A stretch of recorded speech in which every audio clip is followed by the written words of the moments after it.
किसान भाइयों, milking machine की शुरुआत डेनमार्क और नीदरलैंड जैसे देशों से हुई थी। उसके बाद से मिल्किंग मशीन को पूरी दुनिया ने अपनाना शुरू किया। आज भारत के डेयरी किसान भी जो है समय से और हाइजेनिक मिल्किंग कर रहे हैं।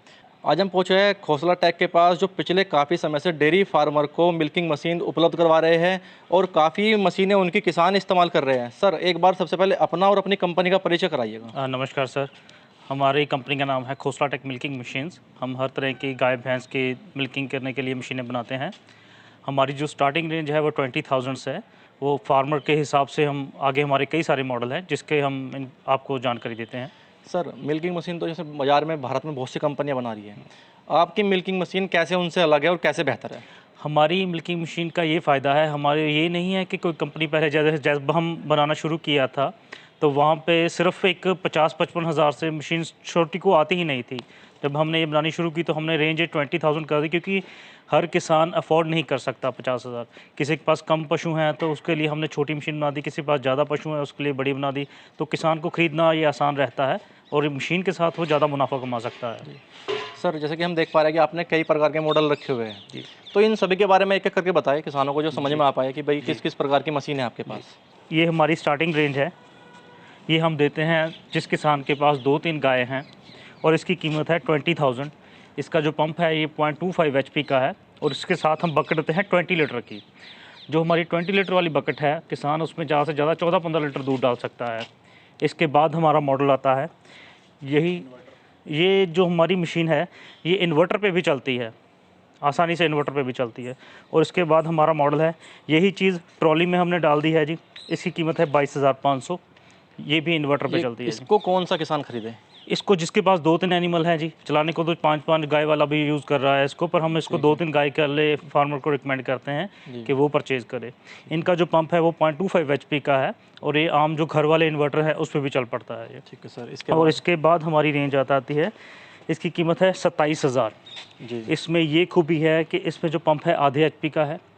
किसान भाई इसको भी इन्वर्टर से चला सकते हैं, पर 1200 वाट का इन्वर्टर कम से कम चाहिए। हमारा सबसे टॉप मॉडल जो टॉप सेलिंग मॉडल है तो ये वो 27,000 वाला है जी। और एक है ये इसका सर, इसकी अगर हम बात करें तो इसको कौन सा किसान खरीदे? इसको किसान खरीदे जिसके पास 1 से 20 गाय हैं। 1 से 20 गाय, ठीक है सर। इसके बाद सर? इसके बाद हमारा मॉडल है, ये है 30,000 का। इसमें भी पंप हमने आधे HP का लगाया हुआ है, पर इसमें फ़र्क ये है कि इसमें पहले तो बकेट 30 लीटर का है। इसमें किसान 24-25 लीटर दूध डाल सकता है और इसके व्हील बड़े हैं, स्ट्रक्चर हैवी है। तो ये हमारा टॉप सेलिंग मॉडल है ये वाला। इसको किसान भाई बहुत पसंद करते हैं, 20 गाय तक वाले पसंद करते हैं। और कई तो किसान जिनकी भैंस की मिल्किंग मीडियम है, हरियाणे वाली भैंस है जिसकी मिल्किंग गाय जैसी होती है, उसकी भी मिल्किंग इससे कर रहे हैं किसान। इसके बाद ये वाला मॉडल सर? जी, ये हमारा मॉडल 1 HP का मॉडल है। इसकी कीमत है 35,000 जी। एक्चुअल में ये जो 1 HP का पंप है, इसमें क्षमता तो एक बार में 2 बकेट उठाने की है कि एक बार में 2 गाय की मिल्किंग की जा सकती है, परंतु इसमें एक बकेट के साथ हम 35,000 की देते हैं। अगर इन फ्यूचर इसको बढ़ाना भी चाहे फार्मर बढ़ा सकता है। और इसके आगे है हमारा सर, जैसे मैं इसमें देख पा रहा हूँ, इसमें एक अलग से चीज़ लग रही है, तो ये क्या है इसमें? ये इसमें ऑयल बॉटल है जी। इसका ऑयल साथ ही साथ वेस्ट होता है। जैसे हमारे वो जो छोटे पंप हैं उनका ऑयल अंदर रिसाइकल होता रहता है, इनका जो ऑयल है वो चेंज करना पड़ता है क्योंकि हैवी ड्यूटी पंप्स आ जाते हैं जी। और ये है हमारा डबल बकेट मॉडल। ये डबल हो गया। कोई किसान भाई जिसके पास 40-50 गाय हैं और वो चाहता है कि उसका काम जल्दी निपटे, तो वो एक बार में 2 गाय की मिल्किंग कर सकता है जी। इसकी कीमत है 55,000 रुपये। जो हमारा 35,000 वाला मॉडल है वो हम भैंस के लिए भी देते हैं जी। फार्मर ने सिर्फ भैंस को आदत डालनी है लगवाने की, क्योंकि कई पशु स्वभाव के कड़वे होते हैं, तो जितनी मर्जी हार्ड हैवी हो मिल्क धार हैवी हार्ड हो, ये मिल्किंग कर देती है। बस यही है कि थोड़ी मशक्क़त करनी पड़ती है 5-7 पशु को। सर, मान लिया किसी किसान के घर में गाय भी है और भैंस भी है, उसको दोनों की मिल्किंग करनी है, तो क्या ये दोनों की कर पाएगी मिल्किंग और इसका प्रेशर वगैरह क्या सेट करना होगा? बिल्कुल सर, अगर किसी किसान भाई के पास गाय भैंस दोनों है और भैंस की मिल्किंग थोड़ी सी मीडियम है तो हम वो देंगे 30,000 वाली। अगर किसी भैंस की मिल्किंग हार्ड है तो उसके लिए देंगे 35,000 वाली। इसको चाहे गाय चाहे भैंस किसी भी तरह के भी वो यूज़ कर सकते हैं। इसमें थोड़ा सा प्रेशर 1 पॉइंट बढ़ा के यूज़ करना पड़ता है बफेलो पे, जिसकी मिल्किंग हार्ड हो। सर, जैसे एक भ्रम भी रहता है किसानों में कि भाई मिल्किंग मशीन, आपने भी देखा होगा, सवाल फ़ोन आते होंगे आपके पास बिल्कुल कि इनसे थन खराब होते हैं, ऐसा है वैसा है, बहुत सारे भ्रम हैं, तो इन पर आपका क्या कहना है? ये जो मिल्किंग मशीन है, जब कभी आपको ऐसा कभी लगे कि ऐसा ख़राब होता है, ये कुछ भी नहीं करता। सिर्फ जैसे हम हाथ प्रेस करके दूध निकालते हैं, बिल्कुल उसी तरीके से ये सिर्फ हाथ प्रेस करती है मशीन और कुछ भी नहीं करती, और वैक्यूम के साथ ये सारा दूध जो है बकेट में स्टोर कर लेती है। आप देख पा सकते हैं इसके यहाँ पे दूध के लिए एक पाइप है जी, और दूसरी साइड वैक्यूम के लिए पाइप है। ठीक है। ये बिल्कुल नेचुरल वे के साथ हो, जैसे गाय भैंस को एहसास होता है ना कि उसका बछड़ा दूध पी रहा है, बिल्कुल वही चीज़ होती है जी इसको। इसके सर अगर हम रख रखाव की बात करें तो किन किन बातों का ध्यान रखना होगा? इनका बस सबसे बड़ी बात जो ध्यान देने योग्य है जी, अगर आप मशीन परचेज़ कर रहे हैं जिसकी बकेट 20 लीटर की है, तो उसमें दूध 14-15 लीटर से ज़्यादा मत डालिए जी। और दूसरा इसका ध्यान रखना होता है कि इसके ऑयल का बराबर ध्यान रखें। अगर आप आधे एचपी तक मशीन ले रहे हैं तो उसका ऑयल 2 महीने बाद चेंज करते रहिए। अगर आप 1 एचपी वाली ले रहे हैं तो उसका ऑयल वाला बॉटल साथ ही लगा है। इसमें सबसे ज़्यादा ध्यान देने योग्य बात ये होती है कि जब हम कहते हैं ना कि 20 लीटर वाली में 14-15 लीटर से ज़्यादा दूध मत डालिए और 30 लीटर वाली 24-25 लीटर में दूध मत डालिए, उसका कारण ये है कि इसके बकेट के ऊपर लगा होता है पल्सेटर। जी। ये मशीन का दिल होता है जी। अगर दूध ओवरफ्लो हो जाए तो इसमें चल जाता है, इसको सुखाना पड़ता है फिर बाद में। जी। इसको 1 घंटे के करीब खराब हो इसके सर जाता अगर वर्किंग की बात करें जी। तो किस तरह से उसको इस्तेमाल करना चाहिए? मान लीजिए यहाँ से चारों थानों पे लग गया, है जी। यहाँ से आपका मिल्क दिखता रहेगा, जी। और क्या क्या इस तरह के ध्यान रखना होगा शुरुआत करते वक्त, लगाते वक्त? शुरुआत करते हुए शुरुआती दिनों में पहले तो एनिमल की पिछली टांगें बांधें 4-5 दिन, क्योंकि एनिमल को जब आदत डल जाए उसके बाद फिर जैसे मर्जी मिल्किंग करी जाए। और ध्यान देने योग्य 2 ही बातें हैं कि एक तो बकेट का ओवरफ्लो नहीं होने देना, दूसरा ऑयल का ध्यान रखना है। ये 2 चीज़ों का अगर आप ध्यान रखते हैं तो तीसरी प्रॉब्लम के बारे में भूल ही जाइए। ठीक है सर, अब एक सवाल मेरा ये है कि किसानों को इसकी आपकी तरफ से वारंटी क्या मिल रही है? 1 ईयर वारंटी देते हैं हम। अगर फिर भी कोई प्रॉब्लम आती है, हमारी ज़्यादातर व्हाट्सएप वीडियो कॉल पे हम सारा सोल्यूशन करवाते हैं जी। ठीक है।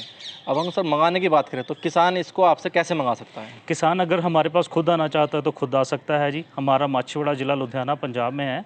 अगर वो वहीं पे मंगाना चाहता है तो हम थ्रू कुरियर या थ्रू ट्रांसपोर्ट भी भेज सकते हैं। किसान हमारे खाते में पैसे जमा करवाता है और हम नेक्स्ट डे उसको डिस्पैच कर देते हैं, और डिस्टेंस के हिसाब से, वो दूरी के हिसाब से वो उसको डिलीवर हो जाता है। अगर डिस्टेंस हमारे पॉइंट से ज़िला लुधियाना से नज़दीक है तो वो जल्दी डिलीवर हो जाता है, अगर दूरी ज़्यादा है तो उसको कुछ दिन ज़्यादा लग जाते हैं। इसके अलावा सर मैं आपकी एक मशीन और देख रहा हूँ, ये सबसे अलग है जी इसके सर। बारे में बताएं। ये सर जब मशीन इंडिया में नई आई थी, जब हम नहीं बना रहे थे, तो उसको वैक्यूम टैंक के साथ ही मिल्किंग करते थे लोग। ये पुराने ज़माने की है, ये बिल्कुल फिक्स रह जाती थी। इसलिए भी हमारे पास मशीनें होती है। अगर कोई किसान चाहता है कि उसको फिट करना चाहता है तो वो भी हमारे पास है। डबल बकेट इसमें 55,000 की है, और 4 बकेट ये वाला मॉडल 1 लाख का है। एक बार में 4 गाय की मिल्किंग हो जाती है। पर हम किसान को ट्रॉली के लिए प्रेफर करते हैं। उसका कारण ये है कि ट्रॉली में अगर फार्मर चाहता है कि मैंने उसको ट्रॉली में रखना है तो ट्रॉली में यूज़ कर सकता है। अगर इन फ्यूचर उसकी प्लानिंग बनती है कि उसने फिक्स करना है तो वो वैक्यूम पाइप को 100 फीट तक लंबा करके कभी भी फिक्स कर सकता है। ट्रॉली टाइप मशीन को वो दोनों तरह से यूज़ कर सकता है, परंतु फिक्स टाइप को सिर्फ फिक्स के तौर पे ही यूज़ कर सकता है किसान। सर एक चीज़ और है, जब पशु के थनों पर हम ये निप्पल लगाते हैं तो सबसे ज़्यादा जो रोल होता है वो होता है इसके रबड़ का। जी। तो इसकी रबड़ की क्वालिटी कैसी है आपकी और क्या खासियत है? हम इसमें जो मिल्क कैन है वो भी 304 ग्रेड का लगाते हैं, स्टेनलेस स्टील का, जिसको हम फूड ग्रेड का स्टेनलेस स्टील कहते हैं, 304 ग्रेड।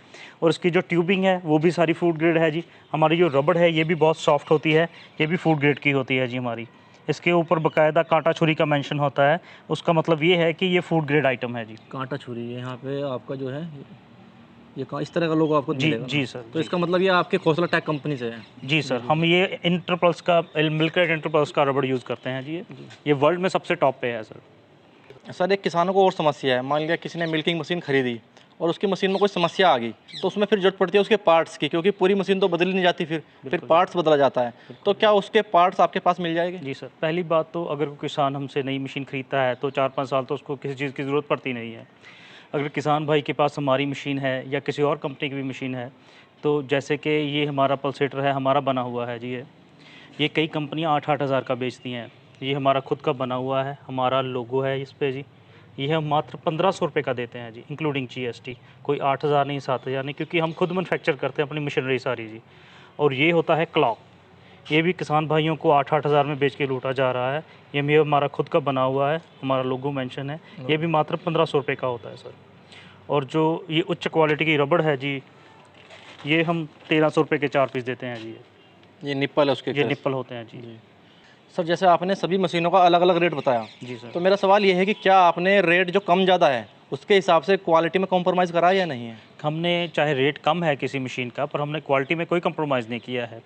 इसका फ़र्क डालता है सिर्फ एक वैक्यूम पंप जो होता है उसकी कॉस्टिंग पे डिपेंड करता है। जैसे मैंने 20,000 या 22,000 वाला मॉडल बताया है, उसमें पंप है 0.25 एचपी का, उसकी जो वैक्यूम ट्यूब है हम वो 5 फीट से लंबी नहीं कर सकते। और जो 27 और 30,000 वाला मॉडल है उसमें पंप लगाया है हमने हाफ एचपी का, जिसकी वैक्यूम ट्यूब हमने 100 फीट तक लंबी कर सकते हैं। मतलब कि हमारी मशीन अगर यहाँ पे पड़ी है तो हम 100 फुट दूर भी जाके भी मिल्किंग कर सकते हैं। उसका ये फ़ायदा होता है। ये कॉस्टिंग का जो डिफरेंस है वो मेन पंप पे डिपेंड करता है। पंप की कॉस्टिंग कम है, बड़े मॉडल की पंप महंगा है, उससे बड़े वाला महंगा है। ये सारी चीज़ें पंप के कारण है, पर हमारा क्वालिटी के साथ कंप्रोमाइज़ कोई नहीं है। सभी मॉडल में सेम चीज़ यूज़ होती है, सिर्फ एक पंप का फ़र्क होता है जिनमें। तो किसान भाई, चाहे आपके पास 1 गाय हो, 10 गाय हो, चाहे 50 पशु हो, आपको सर ने सभी मशीनों के बारे में बताया और सभी आपके हिसाब से, अपने हिसाब से खरीद सकते हैं। अगर आपको ये मशीन मंगानी है तो वीडियो और डिस्क्रिप्शन में आपको नंबर मिल जाएगा। आप जो है खोसला टेक से संपर्क कर सकते हैं और इन मशीन को अपने घर तक मंगवा सकते हैं।